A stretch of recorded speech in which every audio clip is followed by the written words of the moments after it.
ప్రభుజీ చక్రధారి దాస్ గారు వారి ఉన్నతాభ్యాసం ఐఐటి ఖరగ్పూర్లో పూర్తి చేసి ఇస్కాన్ యొక్క భావాలకి ఆకర్షితులై ఆ భగవంతుని సేవకే వారి జీవితాన్ని అంకితం చేశారు. అటువంటి గొప్ప వ్యక్తి చక్రధారి దాస్ గారిని ఈ రోజు మనం కలవబోతున్నాం. నమస్తే ప్రభుజీ. నమస్కారం. ఎలా ఉన్నారు? కృష్ణుడి దయ. మీతో మాకు ఇలా మాట్లాడే అవకాశం కల్పించడం చాలా సంతోషంగా ఉంది. భగవంతుడు విగ్రహ రూపంలోనే ఉంటారా? విగ్రహారాధనే ఎందుకు? నేను మిమ్మల్ని ఒక ప్రశ్న అడగొచ్చా? తప్పకుండా ప్రభుజీ. 3 రకమైన మనుషులు ఉంటారండి దీనికి సంబంధించి. ఒకరు మందిరానికి వస్తారు, వారికి మందిర వాతావరణం అద్భుతంగా నచ్చుతుంది, ప్రశాంతంగా అనిపిస్తుంది అని భగవంతుడు నమస్కరిస్తారు. అండ్ వాళ్ళు నిజంగా విగ్రహంలో భగవంతుడు ఉన్నాడా, విగ్రహమే భగవంతుడా లేకపోతే అదే నమ్మకం అంత ఆలోచించరు. ఇది ఒక రకం. రెండో రకం వాళ్ళకి ఏం నమ్మకమే ఉండదు, అంటే ఇందులో భగవంతుడు ఉన్నాడు అని చెప్పి. మూడో రకం వారి మనస్సు ఒకటి చెప్తుంది, అంటే నిజంగా భగవంతుడు ఉన్నాడు అని చెప్తుంది, కానీ వాళ్ళకి చాలా ప్రశ్నలు కూడా ఉంటాయి. అంటే నిజంగా నేను చెప్పే మాటలు, నా ప్రార్థన నిజంగా భగవంతుడు వింటున్నాడా, ఇంతమంది ప్రార్థన ఎలా వినిపిస్తుంటారు భగవంతుడికి. ఇది మూడో రకం. They have lot of questions. So మీరు ఏ రకం తెలుసుకోవచ్చా ఫస్ట్? నేను ఆ మూడో రకం అమ్మాయిని అనుకోండి. నాకు ఆ నమ్మకం ఉంది, కానీ కొన్ని ప్రశ్నలు కూడా ఉన్నాయి. మీరు వివరించగలరా? Yeah, thank you. Majority people మీ కేటగిరీలోనే ఉంటారు. సో ఫస్ట్ ఆఫ్ ఆల్ ఈ సబ్జెక్ట్ శ్రీ విగ్రహ ఆరాధన అనే subject, it's a deep subject. First మన ఆధ్యాత్మికత అంటే అది ఒక శాస్త్రం. అది మన ఆధ్యాత్మిక నమ్మకం అనేది ఉంటుంది, కానీ నమ్మకం ఆధారం కాదు, అంత శాస్త్రం ఆధారంగా ఉంటుంది. దాన్ని సిస్టమేటిక్గా తెలుసుకోవాలి. దాన్ని జ్ఞాన చక్షు అంటారు. చక్షు అంటే చూడడము, జ్ఞాన చక్షు అంటే చర్మచక్షు అంటే ఈ కళ్ళతో చూడడం, జ్ఞాన చక్షు అంటే శాస్త్రం ద్వారా చూడడం, దాన్ని జ్ఞాన చక్షు అంటారనమాట. ఫస్ట్ ఆఫ్ ఆల్ భగవంతుడు ముఖ్యంగా 3 విధాలుగా అత్యంత మర్సిఫుల్గా మనతో ఉంటారనమాట. దయామయుడు. మూడు రూపాలుగా మన ముందు ఉంటారు ఆయన. మొదటిది నామం ద్వారా ప్రతి ఒక్కరు భగవంతుని యాక్సెస్ చేయొచ్చు. రెండవది ప్రసాదం. మనం ప్రసాదం తిన్నాము అంటే స్వయంగా భగవంతుని యొక్క కృపను పొందినట్టు. మూడవది భగవంతుని యొక్క శ్రీ విగ్రహ. ప్రతిమ వేరు, శ్రీ విగ్రహ వేరు, తర్వాత చెప్తాను. అది శ్రీ విగ్రహ అంటే భగవంతుని యొక్క విగ్రహ రూపం అనమాట. This is also most merciful form. ఎందుకంటే ఫర్ ఎగ్జాంపుల్ సింపుల్ లాజిక్. ఇప్పుడు మనం భౌతిక వస్తువులు మనం చూడగలుగుతుంటాము, అవునా? మీరు గాలిని చూడగలరా? కానీ ఫీల్ చేయ కళ్ళతో చూడలేరు కదా, వేడిని చూడలేము కదా. అంటే ఇవన్నీ ఆధ్యాత్మిక విషయాలు కావు, ఇవి భౌతిక విషయాల్లో కూడా చాలా మనవి కళ్ళతో చూడలేము. అలాంటిది భగవంతుడు ఆత్మను చూడగలమా? చూడలేము. ఆత్మనే మనం చూడలేము, పరమాత్మని ఎలా చూస్తాము, భగవంతుని ఎలా చూస్తాము? సో ఈ యొక్క భౌతికమైన ఈ కళ్ళు అనేవి, the material eyes cannot see the spiritual subjects. ఆధ్యాత్మిక విషయాలు మనం చూడలేము. కాబట్టి భగవంతుని మనం చూడనే లేకపోతే ఆయనకి సేవ ఎలా చేస్తాము, ఆయన పట్ల మన భక్తిని ఎలా పెంచుకోగలుగుతాము? కాబట్టి భగవంతుడు మన కోసము, ఆయన దివ్యమంగళ స్వరూపుడు, ఆయన ఆధ్యాత్మికమైన అయినా సరే, దిట్స్ కాల్డ్ ట్రాన్సెండెంటల్, దివ్యం. భగవంతుడి రూపం దివ్యం అయినా సరే ఆయన మన కోసము ఒక భౌతికమైన పదార్థం ద్వారా మనకి ప్రత్యక్షం అవుతున్నాడు అనమాట. కానీ ఆ పదార్థము భౌతికమైనది కాదు. అది ఫర్ ఎగ్జాంపుల్ మీరు ఇందాక అన్నారు రాతితో చేసిన విగ్రహం అన్నారనమాట. రాయి భౌతికమా ఆధ్యాత్మికమా? భౌతికం. కానీ భగవంతుడు భౌతికం కాదు, అక్కడ అది మందిరంలో ఉన్నవాడు ఆధ్యాత్మికం. అది you can't call it stone. చాలామంది అరే రాయికి పూజ చేస్తే వింటారా అని చెప్పి. నిజమే, రాయితో మాట్లాడితే అంటారు కదా, నువ్వు మనిషి రాయిలాగా కూర్చున్నా వింటారు అంటారు కదా. రాయి మాట్లాడగలుగుతుందా? రాయి వినగలుగుతుందా? వినలేదు. సో అదే లాజిక్ని మందిరంకి వచ్చి భగవంతుని ముందు కొంతమంది ఏమనుకుంటారంటే అరే ఇది స్టోన్తో తయారైంది, ఎలా వింటారు అని చెప్పి అనుకుంటారనమాట. ఎగ్జాంపుల్ చెప్తా. ఇక్కడ మనకి ప్లగ్ పాయింట్ ఉంది కదా, ఆ ప్లగ్ పాయింట్ స్విచ్ ఆఫ్ చేస్తుంటే, అంటే మనం ఆ యొక్క ప్లగ్ బయటికి లాగేస్తే ఇది వెలగదు, అవునా కాదు? రైట్. ఒక లైవ్ వైర్ ఉందండి. ప్లగ్ పాయింట్ ఓపెన్ చేస్తే వైర్ని ముట్టుకుంటే మీకు ఏమీ కాదు. అదే ప్లగ్లో పెట్టి అప్పుడు ఆ వైర్ని ముట్టుకుంటే షాక్ తగులుతుంది. ఏమంటారు? కరెంట్ తగిలింది అంటారు, అవునా కదా? అది మామూలు వైర్. అది ప్లగ్లో తీసేస్తే after all plastic copper wire ఉంటుంది, కాపరు ప్లాస్టిక్. సో కాపర్ తగిలింది, ప్లాస్టిక్ తగిలింది అనరు మీరు, ఏమంటారు? కరెంట్ తగిలింది అంటారు అనమాట. మీకు అర్థమైందా? అదేవిధంగా ఇప్పుడు మామూలుగా అయితే అది రాయి. రాయి మాట్లాడదు. రాయి నీ మాట వినదు. నీ ప్రార్థనలో ఏముంటది? బయట మాట్లాడిందే విన్నప్పుడు, మనసులో మాట్లాడుకునేది ఏముంటది? రాయి వినదు. కానీ ఆ రాయి వాటెవర్ యూ కాల్ రాయి కావచ్చు, కలప కావచ్చు, ఏదైనా కావచ్చు. అది కూడా భగవంతుని యొక్క శక్తినే. హ్మ్. ఆ పంచమహాభూతాలు అది కూడా పంచం ఒకటే. సో, ఆ రాయి కానీ అది భగవంతునితో టచ్‌లోకి వచ్చినప్పుడు, అప్పుడు స్వయాన అతను భగవంతుడే రాయి. దీన్నే ఈ ప్రాసెస్‌ని దిస్ ఇస్ సైంటిఫిక్ ప్రాసెస్ ఇది. ఈ ప్రాసెస్‌ని ఏమంటారంటే ప్రాణప్రతిష్ఠ అంటారు. ఈ పదము నేను ఇస్కాన్‌లోకి వచ్చి 20 ఏళ్ళయింది. చాలా సార్లు ఈ పదం చెప్పాను. అందరు జనాలు కూడా తెల్లమొహాలేసేవారు ప్రాణప్రతిష్ఠ అనే పదం. కానీ ఈ 2024 సంవత్సరం ఎప్పుడైతే అయోధ్యలో శ్రీరాముడు, బాలరాముడి యొక్క ప్రాణప్రతిష్ఠ అయిందో, అప్పటి నుంచి దేశం మొత్తం మారుమోగిపోయింది. ప్రాణప్రతిష్ఠ, ప్రాణప్రతిష్ఠ, ప్రాణప్రతిష్ఠ అని చెప్పి. సో, ప్రాణప్రతిష్ఠ అంటే ఏంటో చెప్తాను ఇప్పుడు మీకు. ఫస్ట్ ఆఫ్ ఆల్ ఈ విషయం అర్థమైందా? మీ కరెంట్ ఎగ్జాంపుల్ అర్థమైంటుంది కదా! సో, ప్రాణప్రతిష్ఠ అంటే ఏంటి అంటే, ఒక ఆచార్యులు అనేవాళ్ళు భగవంతుడికి సేవ చేయడం కోసము, భగవంతునికి తన భక్తులకి దగ్గర చేయడం కోసము, భగవంతుడిని దయచేసి మీరొచ్చి మీ యొక్క శక్తి, ఇప్పుడు రాయి కానీ జగన్నాథుడు ఉన్నాడు, కలపలో ఉంటాడు ఆయన. So you can sometimes metal, ధాతువులతో లోహాలతో కూడా చేస్తారు. లోహం కానీ రాయి కానీ లేకపోతే కలప కానీ అంతే భగవంతుడి శక్తి పంచమహాభూతాల్లో ఒకటి. మీ యొక్క ఈ యొక్క రూపంలో మీరు వచ్చి దయచేసి మీరు ఇందులో ఆసీనులు కండి, మేము మిమ్మల్ని సేవ చేసుకునే అదృష్టం మాకు ఇవ్వండి అని ఒక ఆచార్యులు వీళ్ళు సేవ చేసుకుంటారు, దయచేసి మీరు రండి అని బతిమాలుతారనమాట. ఆ ఎంటైర్ ప్రక్రియనే ప్రాణప్రతిష్ఠ అంటారు. జస్ట్ వారం రోజుల కిందట హైందవ శంకారం అయింది కదండి, అందులో చిన్నజీయర్ స్వామి వారు కూడా ఇదే పాయింట్ చెప్పారు. ఎండోమెంట్స్ డిపార్ట్మెంట్ గురించి, అంటే దేవాదాయ పందిరాల మీద దేవాదాయ అధికారం ఉండకూడదు, ప్రభుత్వ అజమాయిషి ఉండకూడదు అని చెప్పారు కదా. అక్కడ ఆయన చెప్తున్న మెయిన్ ఉద్దేశం ఏంటంటే ఆ డిపార్ట్మెంట్ ఉండాలా ఉండకూడదని సెకండరీ, కానీ ఆయన చెప్పింది ఏంటంటే చూడండి, ఒక మందిరం మనం విగ్రహాన్ని స్థాపించామంటే ఆ విగ్రహానికి ఆచార్యులు వచ్చి ప్రమాణం చేస్తారు, దయచేసి మీరు ఆసీనులు కండి, మీకు మేము ఈ విధంగా సేవ చేసుకుంటాము, ఈ పూజలు చేస్తాము, మరియు ఈ స్టాండర్డ్స్ మెయింటైన్ చేస్తాము, ఇన్ని ఆరతలు ఇస్తాము, ఇన్ని నైవేద్యాలు ఇస్తాము, ప్రమాణం చేస్తారు. చేసి నాది పూచీకత్తు అని ఆచార్యులు ప్రమాణం చేసిన తర్వాత భగవంతుడు నెలకొన్నాక అప్పుడు అది ఏంటది స్విచ్ బోర్డులో పెట్టిన లైవ్ వైర్ లాగా అనమాట. ఆయన కూడా ఎగ్జాంపుల్ ఛార్జింగ్ ఎగ్జాంపుల్ చెప్పారండి, లైవ్ వైర్ ఇప్పుడు. సో వాళ్ళు ఏమంటే కాబట్టి ఇప్పుడు ప్రభుత్వ అధికారులు అనే వాళ్ళు స్టాండర్డ్స్ మారిస్తే ఆచార్యులు ఇచ్చిన మాట తప్పినట్టే కదా, అర్థమైందా? కాబట్టి ప్రాణప్రతిష్ఠ అయినప్పుడు మాత్రమే అప్పుడు అది రాయి అవ్వదండి. అది ఇప్పుడు మీరు కాపర్ అంటామా, ప్లాస్టిక్ అంటామా, కరెంట్ అంటామా దాన్ని, అలాగనే అక్కడి నుంచి రాయి అనకూడదు, శ్రీ విగ్రహ అనాలన్నమాట.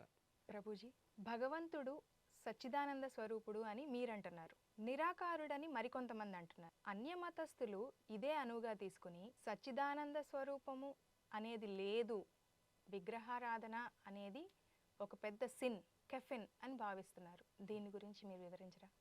మనందరికీ రూపం ఉంది కదండి. ఈ లోకంలో మనం చూసినట్లయితే మనకి ఎప్పుడైనా సరే బ్రేక్ తీసుకోవాలన్నా సరే, ఎక్కడ బయటకు వెళ్ళాలన్నా సరే ఎక్కడికి వెళ్తాము? సుందరమైన ప్రదేశాలకు వెళ్తాము. సో నేచర్ బ్యూటీ అంటాము. సో ఈ లోకంలో ఇఫ్ యూ అబ్జర్వ్, బ్యూటీ అంటేనే ఒక రూపం, రూపం అనేది బ్యూటీకి ఇండెక్సింగ్ రూపం అనమాట. అలాంటిది ఈ సౌందర్యమే రూపం ద్వారా వచ్చినప్పుడు ఈ అంతటికి సృష్టికర్త అనే వ్యక్తికి రూపం లేదు అంటే అది వినడానికి ఎలా ఉంది? నేను శాస్త్రం పాయింట్ ఆఫ్ వ్యూ చెప్పట్లేదండి, లాజికల్గా ఆలోచించినా సరే. ఇప్పుడు మనందరికీ రూపం ఉన్నప్పుడు మనందరం ఎవరి నుంచి వచ్చామో ఆయనకి రూపం లేకుండా ఎలా ఉంటుంది? మొదటి పాయింట్. రెండో పాయింట్, లాజికల్గా ఆలోచించినా సరే, ఇప్పుడు కొంతమంది ఏమంటారంటే భగవంతుడు వ్యక్తి కాదు, ఒక శక్తి అంటారనమాట. అలా అనడానికి కూడా వాళ్ళకి ఒక కారణం ఉంది. ఎందుకంటే ఒక వ్యక్తి అన్నప్పుడు ఇప్పుడు చక్రధారిదాస్ అనే వ్యక్తి ఈరోజు ఇక్కడ ఈ స్టూడియోలో ఉన్నారు అంటే కింద టెంపుల్ హాల్లో లేరు. ఇప్పుడు ఎవరైనా వచ్చి నన్ను కలవడానికి వచ్చినప్పుడు, సార్ ప్రభు గారు ఎక్కడున్నారంటే, ఆయన ఇక్కడ లేరండి, స్టూడియోలో బిజీగా ఉన్నారు అంటారు. అంటే ఒక వ్యక్తి అన్నాక ఒక సమయంలో ఒక దగ్గరే ఉండగలరు, అంటే ఆయన పరిమితి. సో వాళ్ళు కొంతమంది ఏమంటారంటే భగవంతుడు సర్వంతర్యామి కాబట్టి, ఆయన సర్వత్ర వ్యాప్తించి ఉంటాడు కాబట్టి ఒక దగ్గర ఉండడు, అలా చెప్తుంటారు అనమాట. కాబట్టి ఆయన వ్యక్తి అంటే ఈజ్ లిమిటెడ్ అంటారనమాట. సో కానీ ఈ అండర్స్టాండింగ్ తప్పది. ఎందుకంటే ఇది మన భౌతికమైన అవగాహన, ఒక భౌతికమైన పదార్థం ఒక సమయంలో ఒక దగ్గరే ఉంటుంది. కానీ భగవంతుడు నేను ఇలా చెప్పినట్టుగా దివ్య మంగళ స్వరూపుడు చెప్తామన్నమాట. దానికి రూపం ఉంటుంది, కానీ అట్ ఏ టైం ఆయన సర్వత్ర కూడా వ్యాప్తించి ఉండగలరు. అది ఆయనకి మాత్రమే సాధ్యం. శాస్త్రం కూడా చెప్తుంది, గోలోక ఏక నవసతి అఖిలాత్మ భూతం అని చెప్పి. భగవంతుడు తన ధామంలో ఉంటారు, అదే సమయంలో ప్రతి ఒక్క జీవి హృదయంలో కూడా ఉంటారని చెప్తారనమాట. సైమల్టేనియస్గా ఆయన విస్తరించగలరు, మనలా కాదు అది. సో జనాలు నిరాకారవాదులు అని చెప్పడానికి వన్ ఆఫ్ ద రీజన్ ఏంటంటే భగవంతుడు మనము ఆయన వ్యక్తి అని చెప్పినప్పుడు ఆయన మనం పరిమితం చేసేస్తున్నాము అని వాళ్ళ బాధ. సో ఇది సో వాస్తవంగా భగవంతుడు నిరాకారుడు కాదా అంటే శాస్త్రంలో కూడా కొన్ని దగ్గర భగవంతుడు నిరాకారుడు చెప్పడం ఉంది. అది అంటే భగవంతుడిలో నిరాకారవాదం కూడా ఉంది, సాకారవాదం కూడా ఉంది, ఈ రెండు ఉన్నాయి. దీన్ని అచింత్య భేద అభేద అంటారు, సైమల్టేనియస్లీ వన్ అండ్ డిఫరెంట్. అంటే ఇప్పుడు సింపుల్ ఎగ్జాంపుల్, ఇప్పుడు ఇక్కడ మీరు ఒక ట్యూబ్లైట్ చూస్తున్నారు కదండి. సో ట్యూబ్లైట్కి ఒక రూపం ఉందా లేదా? గుండ్రంగా ఉన్న ఆకారం ఉంది. ప్లస్ దాని లైట్ ఇప్పుడు ఈ రూమ్ అంతా విస్తరించి ఉంది. సో లైట్ ఉందంటే సోర్స్ ఆఫ్ లైట్ కూడా ఉండాలి, అవునా కదా? ఆ సోర్స్ లేకపోతే లైట్ ఉండదు. కాబట్టి ఆ ట్యూబ్ లైట్ అనేది అది నిరాకారవాదంగా సర్వత్ర వ్యాప్తించి ఉంది, సాకారవాదంగా కూడా ఒకరికొకరు ఉందన్నమాట. సో రెండు ఉంటాయి. సిమిలర్గా భగవంతుడు తన యొక్క శక్తి ద్వారా నిరాకారవాదము, ఒక వ్యక్తిగా కూడా ఉంటారనమాట. సో మనం పూజించేది వ్యక్తిని, అర్థమైంది కదండి. నా ఇప్పుడు అన్య మతస్థుల గురించి మాట్లాడదాము. వాళ్ళు ఏమని చెప్తారు? యాక్చువల్గా వాళ్ళకి ఇది పెద్ద అవకాశం అనమాట. ఓ భగవంతుడుకి రూపం లేదు కాబట్టి మీరు చెట్టును పుట్టని రాళ్ళను పూజిస్తున్నారు, కాబట్టి ఆయన మీ ప్రార్థనలు వింటాడా, ఇదా అదా అని చెప్పి వాళ్ళని మన మతాలను అవహేళన చేసి కొన్ని ధర్మాలు ఒక అడుగు ముందుకు వేసి వాళ్ళని కాఫీర్లు అంటారనమాట. అంటే వాళ్ళు భగవంతుని యొక్క పట్ల ద్రోహులు, వాళ్ళని మీరు ఏకంగా చంపేయవచ్చు అన్న అంత దూరం కూడా మాట్లాడతారు వాళ్ళు. సో దీని అందరికీ కారణం ఏంటి అంటే యాక్చువల్గా మన సనాతన ధర్మం గురించి మనకు తెలిసిందే. మన శాస్త్రాలు లక్ష శ్లోకాలు అనమాట. 1,00,000 వర్సెస్, 1,00,000 into 1,00,000 వర్సెస్ అంటే ఒక ఛాంబర్ డిక్షనరీ కింద చూడొచ్చు. అండ్ అన్య మత ధర్మాలు చూసినట్లయితే వాళ్ళ శాస్త్రము దే ఆర్ వెరీ స్మాల్, వేరే ధర్మం ఒక సింగిల్ పుస్తకంలా ఉంటుందన్నమాట. అంటే మనము బయట చూసినట్లయితే ఛాంబర్స్ డిక్షనరీ అంటాము, పాకెట్ డిక్షనరీ అంటాం. పాకెట్ డిక్షనరీ ఎంత ఉంటుంది, ఛాంబర్ డిక్షనరీ ఎంత ఉంటుంది అనమాట, ఆక్స్ఫర్డ్ ఛాంబర్స్ డిక్షనరీ అని చెప్పి. సో పాకెట్ డిక్షనరీలో అంత ఇన్ఫర్మేషను ఇవ్వడం జరగదు. సిమిలర్గా అన్య మత ధర్మాలు మీరు చదివినట్లయితే వీ కెన్ సీ బేసిక్ ఇన్ఫర్మేషనే ఉంటుందన్నమాట. అందులో గాడ్ ఈజ్ గ్రేట్ అని ఉంటుంది, గాడ్ ఈజ్ యువర్ ఫాదర్ అని ఉంటుంది అనమాట. భగవంతుని తండ్రి, భగవంతుడు గొప్పవాడు అని చెప్పి ఇలా ఉంటుంది. మనందరూ భగవంతుని అంశాలు అవి కూడా విరోధమేమి ఉండదు, సేమ్ సిద్ధాంతమే ఉంటుంది. అన్ని ధర్మాలు ఒకటే బోధిస్తాయి. కాకపోతే వాటిలోని చాలా చాలా లిమిటెడ్ ఇన్ఫర్మేషన్. అందులో భగవంతుని యొక్క రూపం గురించి ఆయన అసలు ఇన్ఫర్మేషన్ లేదు, ఆయన వ్యక్తి అనే విషయం ఇన్ఫర్మేషన్ లేదు, రూపం గురించి కానీ ఆయన యొక్క స్వభావం గురించి కానీ ఇవేమీ ఉండవు అనమాట అందులోని. సో తర్వాత కాలక్రమేణా ఏమయ్యంటే కొన్నిసార్లు అక్కడ ఉన్న వాళ్ళు కూడా సో భగవంతుడు రూపం గురించి లేదు కాబట్టి వాటి సొంత ఊహాజనితం జోడించి భగవంతుడు అంటే హీఈస్ ద ఫాదర్ కాబట్టి ఇప్పుడు ముసలాయ ఉంటాడు గడ్డంతో కర్ర పట్టుకొని. యూ కెన్ సీ యాక్చువల్గా నేను ఆ పేరు చెప్పదలుచుకోలేదు, బట్ ఇంటర్నెట్లో మీరు దొరుకుతాయి అంటే భగవంతుని ఒక రకంగా చిత్రీకరించారు. దాని పట్ల ఆ మత పెద్దలు ఆగ్రహించి అరే భగవంతుడిని ఎలా చూపిస్తారా అంటే ఎలా చూపించాలి, ఆయన అంత హీఈస్ ద ఓల్డెస్ట్ పర్సన్ కాబట్టి ఇలాగే ఉంటాడని చెప్పి కొన్ని వాదనలు దిగాయి అనమాట. సో వాళ్ళంతా సింపుల్ ఏం చేశారంటే ఆయనకి రూపము లేదు అండ్ ఆయనే రూపం గీసినవాడు కానీ పూజించినవాడు కానీ శిక్షార్హుడు అని చెప్పి అప్పట్లో ఆ రాజుల యొక్క సహకారంతో అలా రూల్ తయారు చేశారనమాట. అది కానీ మన విషయంలో చూసినట్లయితే మన శాస్త్రాలు భగవంతుడు ఉన్నాడని విషయం మాత్రమే కాదు, అసలు భగవంతుడు ఎలా ఉంటాడు, ఆయన రూపం ఏంటి. వేణుం క్వనంత మరవింద దళాయ తాక్షం, భగవంతుడు వేణు వాయిస్తారు, త్రిభంగి రూపంలో ఉంటారు, బరహా పీఠం నటవరవటం, ఆయన పీతాంబర వస్త్రాలు ధరిస్తారు, ఇంకా నడుమికి ఇది కట్టుకుంటాడు. కృష్ణుడి గురించి కానీ రాముడి గురించి కానీ నరసింహ అవతారం గారి గురించి కానీ మొత్తము ఫుల్ డీటెయిల్డ్ డిస్క్రిప్షన్స్ ఉన్నాయి మనకి, రైట్. బికాస్ అవర్ శాస్త్రాలు సార్ చాలా చాలా ఎలాబొరేట్గా ఉంటాయన్నమాట. కాబట్టి మనము భగవంతుణ్ణి అలాగ అంతెందుకంటే ఇప్పుడు నేను ఇందాక చెప్పాను ప్రాణప్రతిష్ఠ అని చెప్పాను కదా, మనము భౌతికమైన వస్తువు ద్వారా భగవంతుని పిలుస్తామని చెప్పాము. కానీ ఆ భౌతికమైన పదార్థం ఎలా ఉండాలి అంటే మనకు నచ్చినట్టు ఉండకూడదు. శాస్త్రం ఎలా చెప్పిందో ఎగ్జాక్ట్గా అలాగనే నువ్వు వాటిని చెక్కి అందులో భగవంతుని పిలవాలి. అంతేగా మనకు నచ్చినట్టుగా చేసుకుంటే అప్పుడు అది అపరాధం అవుతుంది అది, రైట్. సో శాస్త్ర ప్రమాణాలు ఇప్పుడు శిల్పులు ఉంటారు, భగవంతుని విగ్రహాలు చెక్కేవాళ్ళు, వాళ్ళు నచ్చినట్టు చేయరండి, చాలా జాగ్రత్త చేస్తారు. ఒక రకంగా నాకు కూడా బాధేస్తుంది, ఎందుకంటే అన్య మతస్థులు ఎందుకైతే దీన్ని ఖండించారో అంటే ఈ విగ్రహాలు ఎందుకు ఖండించారో కారణం ఇది, ఎవరికి నచ్చినట్టుగా వాడు ఊహించుకుంటే ప్రాబ్లం అని చెప్పి. మన ధర్మంలో కూడా ఇప్పుడు చూసినట్లయితే ఈ ప్రాబ్లం ఆల్రెడీ స్టార్ట్ అయింది. ఎలా స్టార్ట్ అయింది?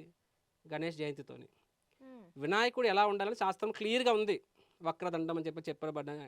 సో కొంత బొజ్జ గణపయ్య అంటారు, ఇది శాస్త్రం. కానీ ఈ రోజుల్లో గణేష్ చతుర్థికి వెళ్తే ఒక్కొక్క వినాయకుడిని ఒక్కొక్కలా చూపిస్తున్నారు.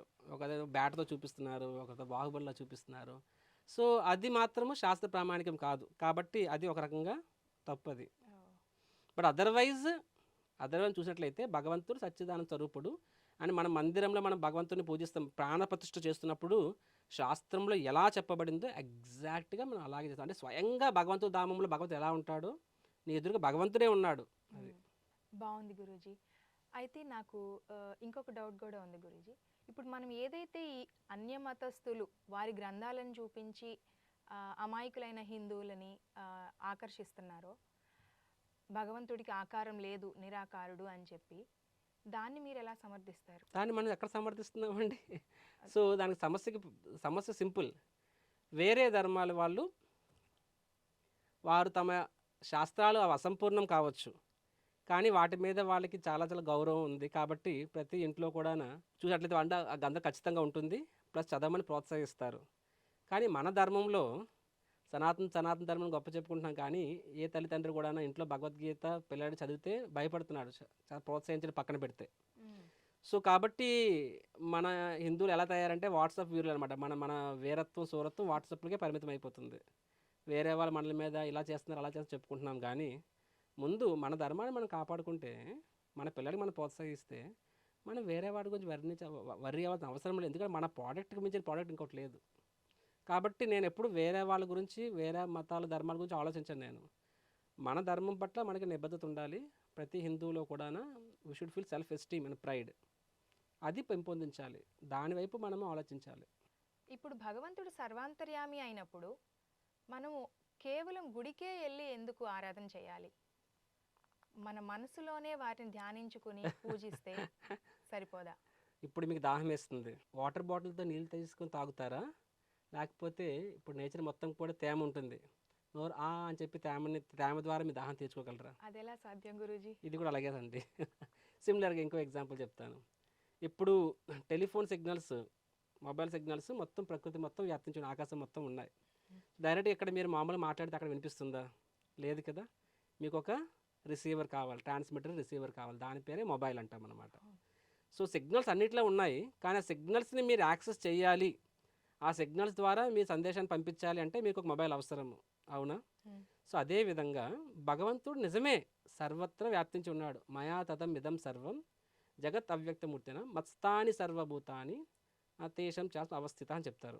భగవంతుడు నేను స్వయంగా చెప్తున్నాను, నేను సర్వత్ర వ్యాప్తించి ఉన్నాను, ఆయన కూడా చెప్తున్నారు. కానీ సర్వత్ర వ్యాప్తించి ఉన్న భగవంతుని మనము గ్రహించలేము, అదంత సాధ్యం కాదు. సింపుల్ ఎగ్జాంపుల్, మీరు ఇందాక బిగినింగ్లో చెప్పారు కదా, మందిరానికి వచ్చాను నాకు చాలా ఆనందంగా అనిపించింది అన్నారు. అంటే మందిరానికి వచ్చినప్పుడు మీకు వైబ్స్ ఎలా అనిపించాయి? ఒక డివైన్ వైబ్స్ వచ్చి ఉంటాయి, రైట్? ఒక మనసు ప్రశాంతంగా అనిపిస్తుంటుంది, చాలా ఆనందంగా అనిపిస్తుంది, పాజిటివ్ మూడ్ వస్తుంది, అవునా కాదండి? సో భగవంతుని గుర్తుకొస్తాడు, భగవంతుని ప్రార్థించాలనిపిస్తుంది, అవునా? అదే మీరు ఈరోజు ఒక మల్టీప్లెక్స్కి వెళ్ళి సినిమాకి వెళ్తే, ఒక సినిమా థియేటర్లో కూర్చుంటే అప్పుడు మీకు భగవంతుడు గుర్తుకొస్తాడా? భగవంతుని ప్రార్థించాలనిపిస్తుందా? లేదు. ఆర్ ఒక లిక్కర్ షాప్లో ఎవరైనా వెళ్ళి అక్కడ ఇప్పుడు భగవంతుని ప్రార్థించాలి, భగవంతుడు అంతా ఉన్నాడు, లిక్కర్ షాప్లో లేడు, అక్కడ కూడా ఉంటాడు భగవంతుడు. సినిమా హాల్లో లేడు, అక్కడ ఉంటాడు. అక్కడికి వెళ్ళి మీరు భగవంతుని చూడగలరా? అక్కడ వెళ్ళి భగవంతుని ఫీల్ అవ్వగలరా? భగవంతుని ప్రార్థించాలని మనసు వస్తుందా? మనోచింతన మారిపోతుంది కదా. కాబట్టి మీరు చెప్పింది నిజమే, ఆయన సర్వంతర్యామి, ఆయన మొత్తం సర్వత్ర వ్యాప్తించి ఉన్నాడు. ఆయన సర్వత్ర వ్యాప్తించి ఉండొచ్చు, కానీ మనము శుద్ధ భక్తులు మీరు శుద్ధ భక్తుల విషయంలో వాళ్ళు సినిమా థియేటర్లో ఉన్నా సరే వెళ్ళరు, వేరే విషయం అది. ఇక్కడ నిజంగా థియేటర్లో ఉన్నా సరే వాళ్ళు భగవంతుని చూడగలరు అక్కడ. అక్కడ వాళ్ళకి అంటే స్థావర జంగమ దేకనది అంటే వాళ్ళకి ఒక పులి కనిపించింది, మనం పారిపోతాము. వాళ్ళ పులి కనిపించే పులిలో కూడా భగవంతుడు కనిపించి ఉండిపోగలరు వాళ్ళు. వాళ్ళకి ఆ స్థితి ఉంది. మన స్థాయిలో మనకి భగవంతునితో కనెక్ట్ అవ్వాలన్నా సరే, భగవంతుని ప్రార్థించాలన్నా సరే, మనకి ఆ యొక్క మన మనస్సులు, మీరు మనోభావం అన్నారు కదా, ఆ వైబ్రేషన్ మనకు అవసరము. ఆ వైబ్రేషన్ ఎక్కడ దొరుకుతుంది? మందిరంలో దొరుకుతుంది. సో సర్వత్ర వ్యాప్తించి ఉండొచ్చు. ఇప్పుడు నీరు అనేది మొత్తము గాలిలో నీరు ఉంటుంది, దాన్నే తేమ అంటారు, హ్యూమిడిటీ అంటారు, కానీ అది మన దాహం తీర్చదు. సిమిలర్గా సర్వత్ర భగవంతుడు ఉండొచ్చు, కానీ అది అందులో భగవంతుడు మనం చూడలేము. లిక్కర్ బాటిల్లో కూడా భగవంతుడు ఉన్నాడు, నువ్వు చూడలేదాన్ని. మనం కానీ మందిరంలో చూడగలం అనమాట, రైట్? సో అందుకని మందిరం అవసరం.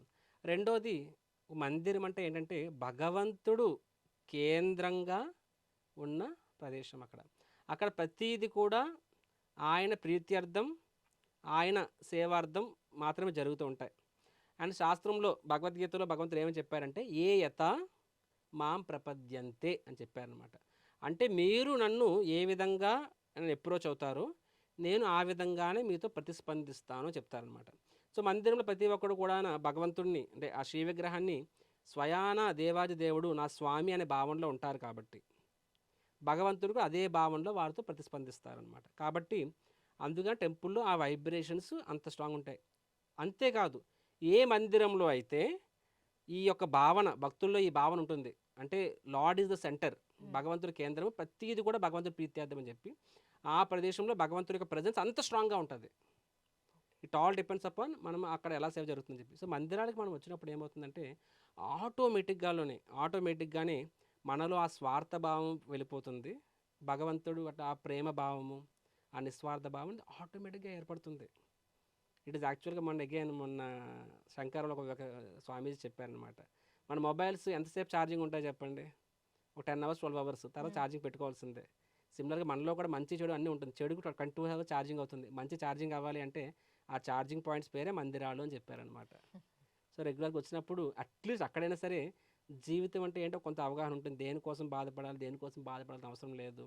నెక్స్ట్ ఈ యొక్క భౌతిక జీవితం యొక్క తాత్కాలికత గురించి కాబట్టి ఒక రకమైన మనకి డిటాచ్మెంట్ వస్తుంది. ప్లస్ మంచి విషయాల పట్ల అవగాహన వస్తుంది. మంచి వ్యక్తులను కలుస్తాము.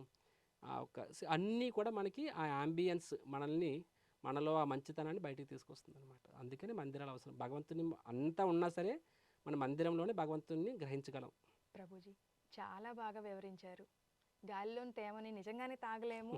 మనం నీరు తాగాలంటే ఒక గ్లాసో లేకపోతే ఒక బాటిలో ఏదో ఒకటి కావాల్సి. ఇదంతా బాగుంది. ఇప్పుడు మనం హిందూ ఆలయాల నిర్మాణానికి కోట్లాది రూపాయలు ఖర్చు చేస్తూ ఉంటాం. అలంకారాలు, ఆరాధనలు, అర్చనలు అని వివిధ రూపాల్లో ఎంతో ద్రవ్యాన్ని ఉపయోగిస్తున్నాం. అదే ద్రవ్యాన్ని బీదవారికి, నిరుపేదలకి ఉపయోగిస్తే పుణ్యం రాదా? ఇవన్నీ ఖర్చు చేసి ఇలా ఆరాధన చేస్తేనే భగవంతుడు మనపై దయ చూపిస్తాడా? Very good question. Thank you for asking this question. So మీ ప్రశ్నకి సమాధానము దీని రెండు కారణాలు. మొదటిది, మనం చూసినట్లయితే ముఖ్యంగా దక్షిణ భారతంలో పెద్ద పెద్ద దేవాలయాలను చూస్తాము. చోళులు, పాండ్యులు, నెక్స్ట్ ఇలా చాలా శాతవాహనులు చాలా పెద్ద పెద్ద మందిరాలు నిర్మించారు. నెక్స్ట్ మనము మధురై వెళ్ళినట్లయితే మీనాక్షి మందిరం చూసినట్లయినా సరే ఎంత అద్భుతంగా ఉంటుంది. సో ఎందుకు రాజులు ఇంత కష్టపడి పెద్ద పెద్ద మందిరాలు నిర్మించేవాళ్ళు? చెప్పిన రెండు కారణాలు. మొదటిది, ఫస్ట్ అండర్స్టాండింగ్ ఏంటంటే వాస్తవంగా మనము మన స్వామి అనుకున్నప్పుడు మన స్వామికి బెస్ట్ ఇస్తాం మనము. అవునా కదా? మీరు మీ పిల్లలు ఉన్నారు, పిల్లల్ని ప్రేమించినప్పుడు మీకు ఉన్నంతలో బెస్ట్ మన పిల్లలకి ఇస్తాం. అవునా కాదా? That is a sign of love. అది మన ప్రేమకు ఒక రకమైన అది చిహ్నం అది. So similarly the kings and all, రాజు ప్లస్ అక్కడ ప్రజలందరూ కూడా ఆఫ్టర్ ఒక రాజు అనేవాడు ఒక మహల్లో ఉన్నప్పుడు, అంతకన్నా యాక్చువల్ సౌత్ ఇండియాలో ఇది ఒక ట్రెడిషన్. ఇది రాజ్యం మొత్తం మీద అతిపెద్ద భవంతి ఎవరికి ఉండేది? రాజుకు ఉండేది. దాన్ని రాజమహల్ అంటారనమాట. అంటే రాజ్మహల్ కన్నా పెద్దది ఎవరికి ఉండాలి? భగవంతునికి ఉండాలన్నమాట. సో ఆ రాజ్యానికి ఎవరైతే 20 దేవుడు ఉంటారో వాళ్ళకే పెద్ద మందిరాన్ని కట్టేవాళ్ళు అనమాట. ప్రజలు మొత్తం రాజు అంతా కలుపుకొని నిర్మించేవాళ్ళు. So the understanding is that ఆయన స్వామి. అదొక రకమైన సింబాలిక్ అంటే ఒక రకమైన చిహ్నం అనమాట. అంటే అది ఇండైరెక్ట్గానే ఈయన అతిపెద్ద అని చెప్పడం అనమాట. సో అలాగా అండ్ అంతే కూడా భగవంతుడి నుంచే వస్తున్నాయి. ఆయన నుంచి అంతా వస్తున్నప్పుడు ఆయనకి ఇవ్వడంలో తప్పేం లేదు.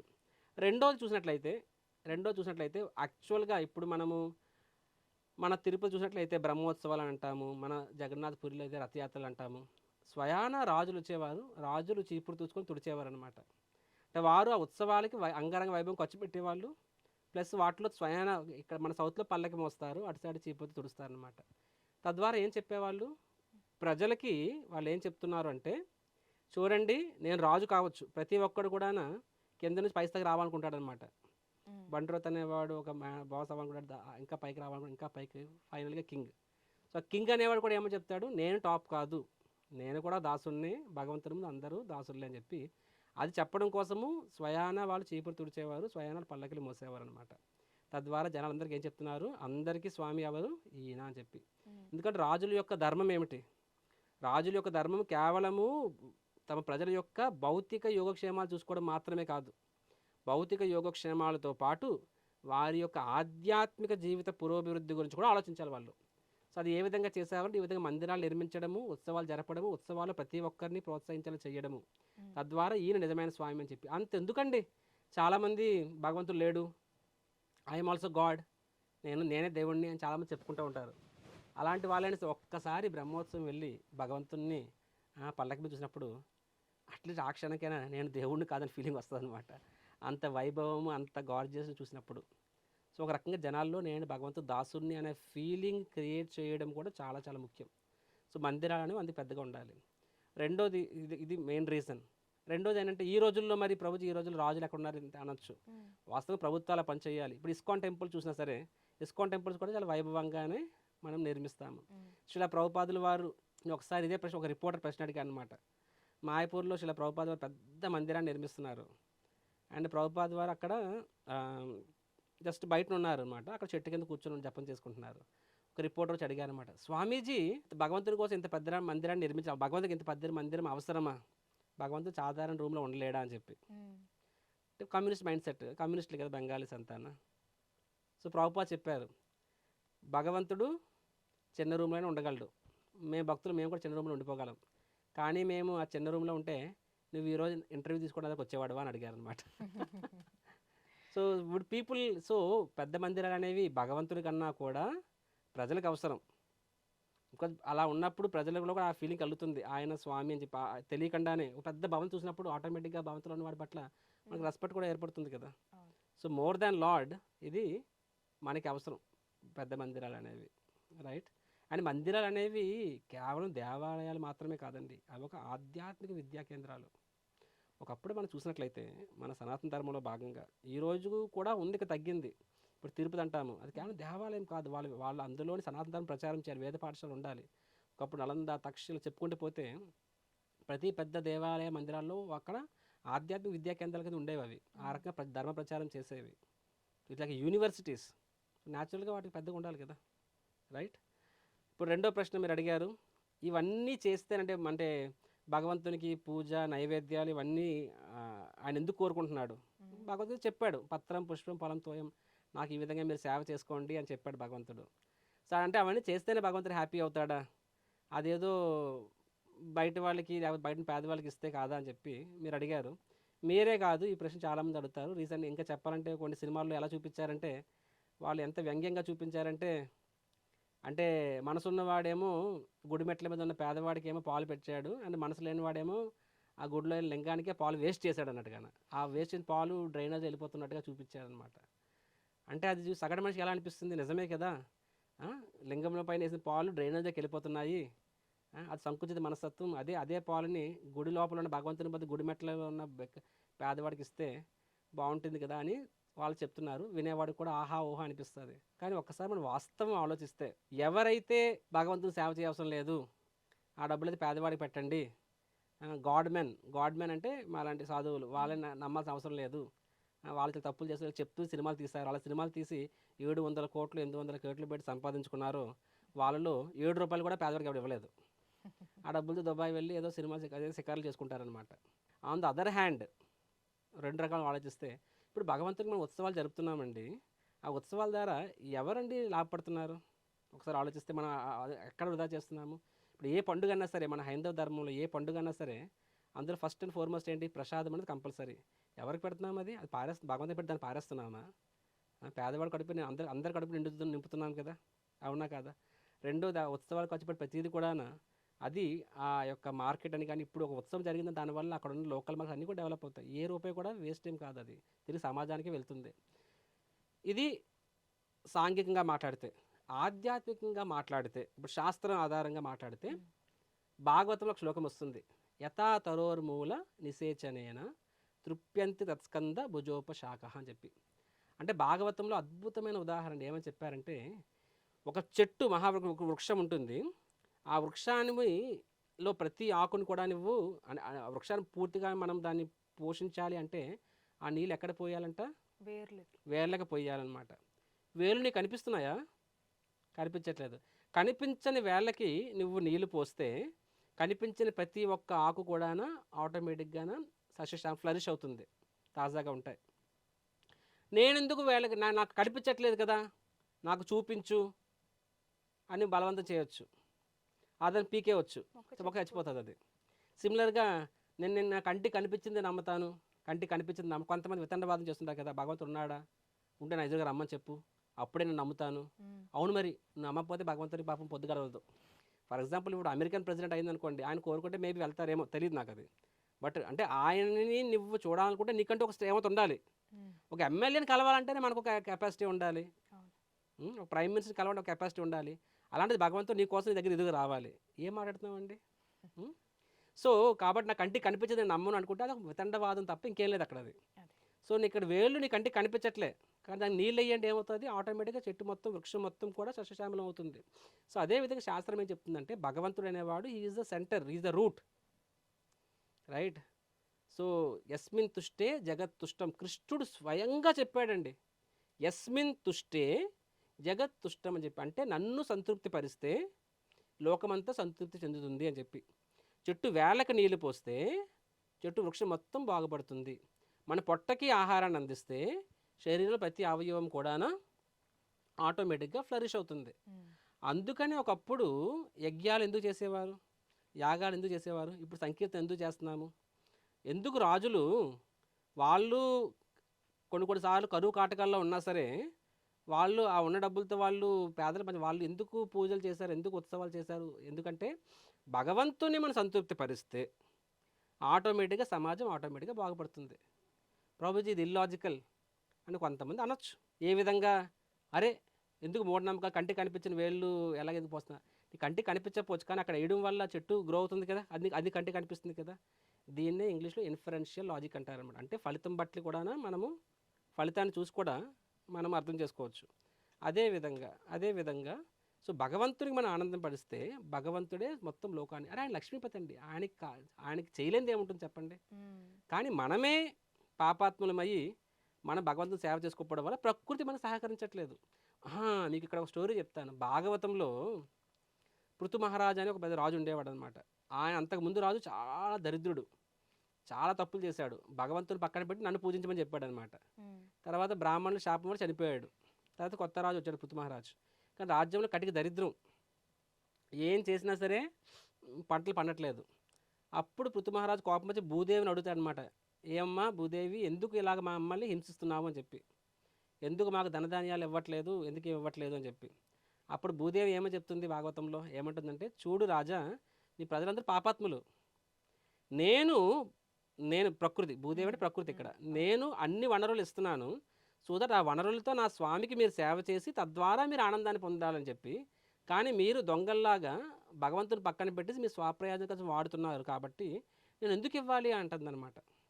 అప్పుడు పృథుకు అర్థమవుతుంది, ఎందుకంటే ముందున్న రాజు తప్పుడు మనిషి కాబట్టి, ప్రజలందరూ ఒక తప్పుదారి పడ్డారు కాబట్టి, అప్పుడు ప్రజలకి మళ్ళీ ధర్మ మార్గంలో సరిచేస్తాడు. వెంటనే ప్రకృతి పరవశించి అన్నీ ఇస్తాదనమాట.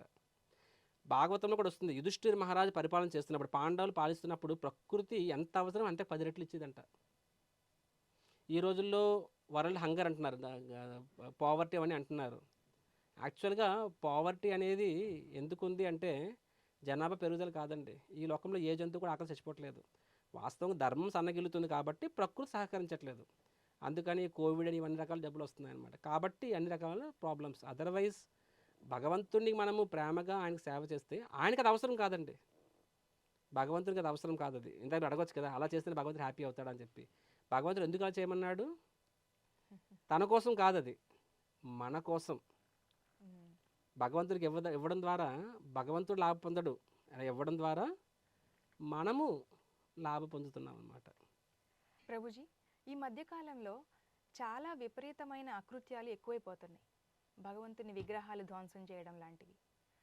భగవంతుడు ఆయనే రక్షించుకోలేకపోతే ఇక మనల్ని ఎలా రక్షిస్తాడు అనే ప్రశ్న ఎంతో మందిలో ఉత్పన్నమవుతుంది.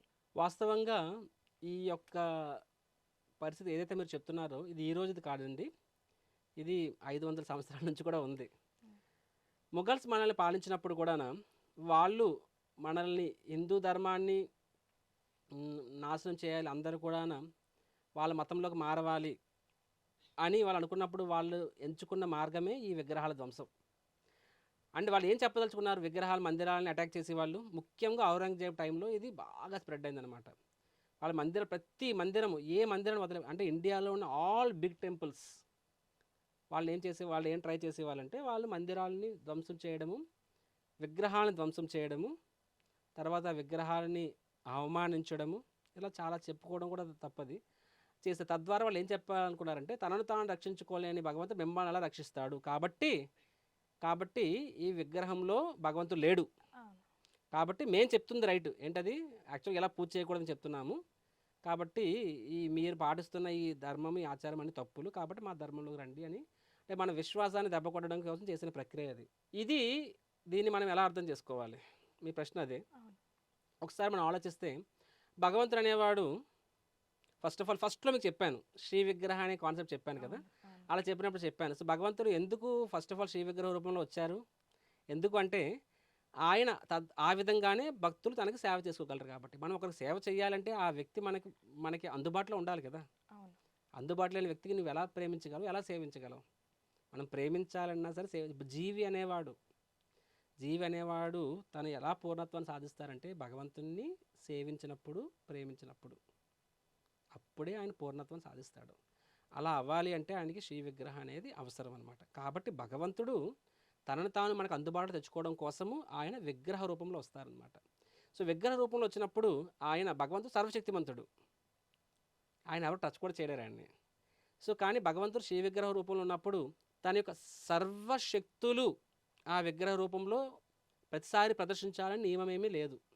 మీకు అంటే ఇది మీకు ఈజీగా చెప్పాలంటే, ఇప్పుడు భగవద్గీత ఉంది. భగవద్గీత స్వయాన కృష్ణుడు, అవునా కాదా? భాగవతం ఇంట్లో మనం పెట్టుకుంటాం. భాగవతము ఇంట్లోకి రావడం అంటే స్వయాన కృష్ణుడు మీ ఇంట్లో వస్తున్నట్టు. సో భగవద్గీత, భాగవతం చెప్తున్నాము. సో భాగవతం స్వయాన కృష్ణుడు, కానీ భాగవతము శ్రీకృష్ణుడి యొక్క సర్వశక్తుల్ని ప్రదర్శిస్తుంది అక్కడ అంటే కాదు. అంటే ఒక శక్తిని ప్రదర్శిస్తుంది. ఏంటి ఆ శక్తి అంటే, ఆ భాగవతం చదివినప్పుడు మనకు కృష్ణ ప్రేమ వస్తుంది, మన పరివర్తన వస్తుంది. So that is the manifestation of Krishna, and ఒక పర్టిక్యులర్ పొటెన్సీ శక్తిని ప్రదర్శిస్తుంది అనమాట. సిమిలర్గా శ్రీ విగ్రహ అనేది అంటే భగవంతుడి రూపము, విగ్రహము ఏ శక్తిని ప్రదర్శిస్తుంది అంటే భగవంతుని యొక్క కరుణామయి, దయార్ద్ర, ఆ శక్తి అనమాట. అంటే ఈజ్ మర్సిఫుల్ ఫామ్, అది విగ్రహం. ఎందుకు ఎలా మర్సిఫుల్ అంటే మనలాంటి పతితులము, మనలాంటి అధమలు అయినప్పటికీ మన సేవని భగవంతుడు స్వీకరిస్తున్నాడు. ఫర్ ఎగ్జాంపుల్ అంటే సింపుల్, ప్రధానమంత్రి ఈరోజు నువ్వు ఏదో వండుతావు, ప్రధానమంత్రి తినిపించాలని, ఆయన్ని ఇంటికి పిలిపించాలని, తినిపించాలని కూడా ఆయన వస్తాడు నీకోసం. Who cares? అసలు ఆయన పట్టించుకో అవసరం లేదు ఆయనకి అక్కడ. అది సో ఆఫ్టర్ ఆల్ 5 ఏళ్ళు ఉండే వ్యక్తికి మన అవసరం లేదు. అలాంటిది దేవాది దేవుడు లక్ష్మీపతి అయిన భగవంతుడికి భగవంతుడు సేవ చేసే అర్హత మనకు ఉందా? లేదు కదా. సాధారణ ముఖ్యమంత్రి, ప్రధానమంత్రి సేవ చేసే అర్హత మనకు లేనప్పుడు స్వయాన దేవాది దేవుడు, కానీ భగవంతుడు మన కోసము మనం ఏం చేసినా సరే ప్రేమతో దాన్ని ఆయన స్వీకరిస్తున్నాడు అనమాట. సో అంటే శ్రీ విగ్రహం యొక్క ముఖ్య ఉద్దేశం ఏమిటి అంటే తన భక్తుల యొక్క కోరికలు తీర్చడము, తన భక్తుల యొక్క సేవను స్వీకరించడము, ఆ సేవ ద్వారా వారి ప్రేమను స్వీకరించడము, మరియు ఆ రిలేషన్ కోసం, అది శ్రీ విగ్రహం యొక్క ముఖ్య ఉద్దేశము. ఆచార్యులు కూడా అదే పర్పస్ కోసము ప్రాణప్రతిష్ఠ చేస్తారనమాట. This is the main objective, right? మన కోరికలు తీర్చడం కోసము, మన చేత సేవ చేయించుకోవడం కోసము. నేను చెప్పినట్టుగా ఆయన ఆత్మారాముడు, అంటే ఆయనకి లేదంటే అరే వైకుంఠంలో లక్ష్మీ సహస్ర శత సంభ్రమ సేవ్యమానం గోవిందమాది పురుషం తమహం భజామి అంటే సహస్ర లక్ష్మీలానికి సేవ చేస్తూ ఉంటాయి, మన సేవానికి అవసరం లేదు. కానీ ఎందుకు తీసుకుంటాడంటే నా కడుపు నిండిపోయిందండి, అయినా మీరు ప్రేమగా పెట్టాక మీరు తింటున్నానండి, అప్పుడు మీరు నాకు ఫేవర్ చేసినట్టు, నేను మీకు ఫేవర్ చేసినట్ట, మీరే నాకు చేసినట్టు కదా. అలాగనే భగవంతుడు కూడా ఆయనకి అవసరం లేకపోయినా సరే మన సేవ తీసుకోవడం కోసం శ్రీ విగ్రహ రూపంలో వచ్చారు. సో అది main purpose of duty. So కాబట్టి కొన్నిసార్లు శ్రీ విగ్రహ అవసరమైనప్పుడు అత్యద్భుతమైన శక్తి కూడా ప్రదర్శిస్తుంది. ఎన్నోసార్లు మనం చూసాము, విగ్రహం ముందు తప్పైనప్పుడు వారు స్వయంగా భగవంతుడు బయటకు వచ్చి మనము చూసాం, భగవంతుడు తన లీలలు చేయడం చూసామన్నమాట. కొన్నిసార్లు అలా అవ్వకపోవచ్చు. కాబట్టి అది యాడ్స్టిక్ కాదు. ఎందుకంటే విగ్రహం అంటప్పుడు భగవంతుని యొక్క ఆ ఎలిమెంట్, ఆ యొక్క దయ అనే ఎలిమెంట్, కృప అనే ఎలిమెంట్ ముఖ్యము విగ్రహం దగ్గర. సో దాన్నే యాదృచ్ఛికంగా తీసుకోకూడదు. సో అదే అదే యాదృచ్ఛిక అంటే కొలమానము. అదే కొలమానం అయితే మరి అన్య మతస్థులు ఫర్ ఎగ్జాంపుల్ వాళ్ళ గ్రంథాలని వాళ్ళు కూడా స్వయంగా భగవంతుని చెప్పుకుంటారు ఆ గ్రంథాన్ని. ఇప్పుడు ఆ గ్రంథం మీద మనం ఏదో దాన్ని అవమానించవచ్చు కొంతమంది, ఏదో దాని మీద వాళ్ళ ఉమ్మివేయడాలు చేసేవాళ్ళు. మనం అలా చేసి అనుకుందాం మాట వరుసకి అన్నంత మాత్రాన వాళ్ళ దేవుడు వాళ్ళది అంటే అప్పుడు మనం చేయొచ్చు కదా, చేయాలనుకుంటే పెద్ద విషయమే కాదు కదా. మనం కూడా వాళ్ళ గ్రంథాన్ని అవమానించవచ్చు, కొంత తొక్కుతారు, కొంత చేయొచ్చు. అలా మనం చెయ్యము, అది మన సంస్కారం అది. అలా చేయాలని కూడా చేయొచ్చు, పెద్ద విషయమేం కాదు. అలా చేసినంత మాత్రాన వాళ్ళ దేవుడు లేకుండా పోయాడా? మరి అదే లాజిక్ ప్రకారంగా అరే మీ దేవుడు తనను తాను కాపాడుకోలేకపోయాడు, సిలువ వేయబడ్డాడు, తనను తాను కాపాడుకోలేని దేవుడు మిమ్మల్ని అలా కాపాడాడు చెప్పి అలా అనొచ్చు కదా. కానీ అక్కడ ఏంటది ఆయన వాళ్ళు ఏం చెప్తారు, మన కోసం ఆయన సిలువ తీసుకోవాలని చెప్తారనమాట. అది సో లాజిక్ ఏంటంటే ఇప్పుడు వాళ్ళ గ్రంథం, ఇప్పుడు ఇస్లాం ఉందనుకోండి, వాళ్ళ గ్రంథం ఖురాన్ అక్కడ అది. సో వాళ్ళ గ్రంథంలో సో దాన్ని మనము అవమానించిన చేసినంత మాత్రాన అక్కడ వాళ్ళ దేవుడు లేడని కాదు అక్కడ అది. సో ప్రతి దానికి ఒక పర్టికులర్ ఉద్దేశం ఉంటుంది. సో శ్రీ విగ్రహ ఉద్దేశం ఏంటంటే భక్తులని పవిత్రులు చేయడం కోసము, భక్తులను ఉద్ధరించడం కోసం భగవంతుడు తాను ఒక భౌతిక పదార్థం ద్వారా తను ప్రత్యక్షం అవుతాడు. అప్పుడు అది ప్రత్యక్షమైతే తనకు భౌతికం కాదు, అది స్వయాన ఆధ్యాత్మికం. అది ఉద్దేశం అనమాట, రైట్. సో సమ్టైమ్స్ భగవంతుడు కావాలని కూడా కాపాడుతాడు తన వాళ్ళని. కొన్నిసార్లు ఆయన అవసరం లేకున్నప్పుడు ఆయన ఆ శక్తిని ప్రదర్శించకపోవచ్చు. రెండోది ఏంటంటే భగవంతుడు ఇందాక చెప్పాను, ఏ యథా మాం ప్రపద్య అంతే అని చెప్పాను కదా. అంటే ఏంటి, మనం ఆయన ఎలా ఎలా మనం ఆయన్ని అప్రోచ్ అయితే ఆయన అలా మనతో ప్రతిస్పందిస్తా అని చెప్పి.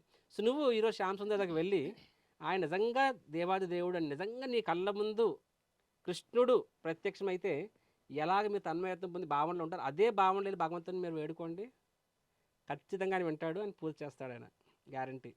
సో కానీ అంటే అప్పుడు నువ్వు రైట్, ఎందుకంటే నువ్వు ఆయన దేవుడు అనుకున్నావు కాబట్టి ఆయన దేవుడిలాగా నీతో ప్రతిస్పందిస్తారు.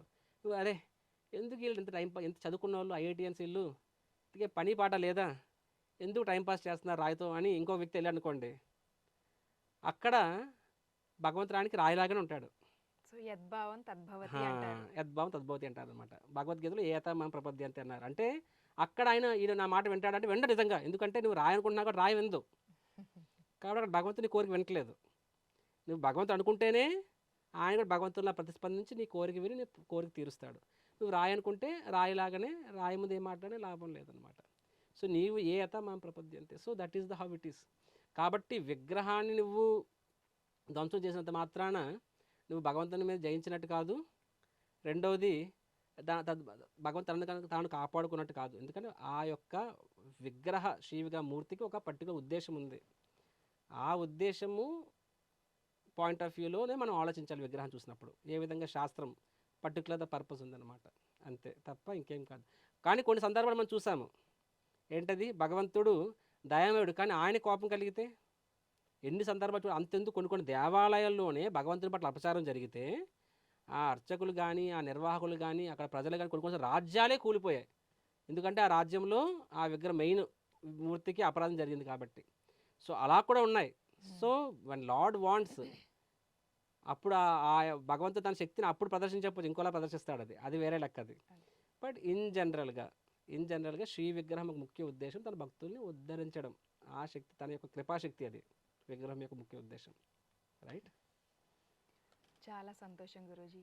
నాలాగా ఎంతోమందికి ఉన్న డౌట్స్ని మీరు చాలా బాగా క్లారిఫై చేశారు. సో భగవంతుడు ఖచ్చితంగా సచ్చిదానంద స్వరూపుడు, ఆయన మనం చెప్పే ప్రతిదీ వింటారు, విని మనకి ఏం కావాలో కూడా ఇస్తారు అని చాలా చక్కగా వివరించారు. ధన్యవాదాలు. చాలా ధన్యవాదాలండి.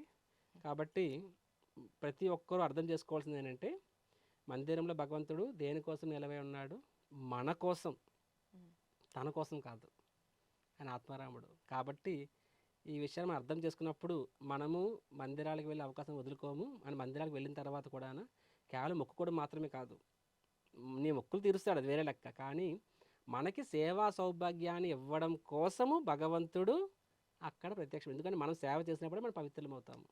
కాబట్టి ప్రతి ఒక్కరూ కూడా మన మందిరాలకు వెళ్ళాలి, భగవంతుడికి ఏదో ఒక రూపంలో సేవ చేసుకోవాలి. అలా చేసినప్పుడు మనం అదృష్టవంతులం అవుతాం, మనం పవిత్రులం అవుతాం. Thank you. Thank you. Hare Krishna.